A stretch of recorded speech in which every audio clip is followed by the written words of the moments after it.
Finding curbside parking in most downtown shopping districts can be time-consuming and frustrating. Space is valuable and scarce, so local governments use parking meters to collect user fees. The meters also serve another purpose. They are for generating revenue, but it's not their primary purpose. Primary purpose of street meters is to change habits.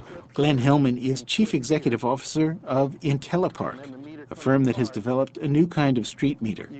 He says it will help change people's parking habits by encouraging them to keep their curbside stops short. This is really a mini computer, the same kind of mini computer that you use in a PC, just applied towards a meter. Hellman's firm is field testing the IntelliMeter outside Washington, D.C. It uses sonar detection technology. Two things our meter does. One is that when a car leaves, we recognize the car left. And if there's any excess time left on the meter, we zero the meter out. Hellman says that can increase the city's parking meter revenues by 20 to 50%. The second thing his smart meter does is prevent people from feeding meters to hold on to a single spot for hours on end. We know that car, we know that what time the car got here. We know it's been here 2 hours. And when a person comes here and tries to feed the meter, we won't allow that. We'll keep the quarter. But not everyone agrees this is a good idea. Here they're charging twice for the same amount of time. And that's, to me, is taking too much money out of your pocket. That's pure graft.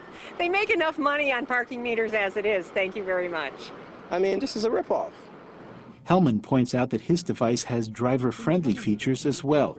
For example, the IntelliMeter can be programmed to grant a few minutes worth of free parking when a new car pulls into a spot. We recommend to the communities that when a meter comes, you offer a free grace period.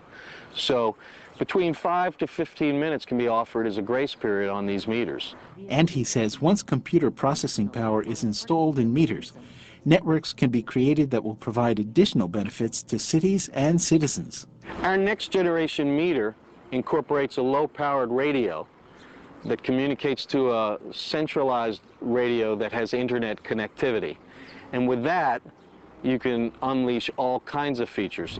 One example, meters that phone customers to warn that their meter time is nearly up. Well, I think it's a great idea for the simple reason I ran out of time in my meter, and then we have a cell phone. The meter would have called us and tell us that we ran out of time, and it would have given us extra time in the meter so we don't get a parking ticket. But don't expect a phone call from your local parking meter anytime soon. The new smart meter is still in the testing phase. George Dwyer, VOA News.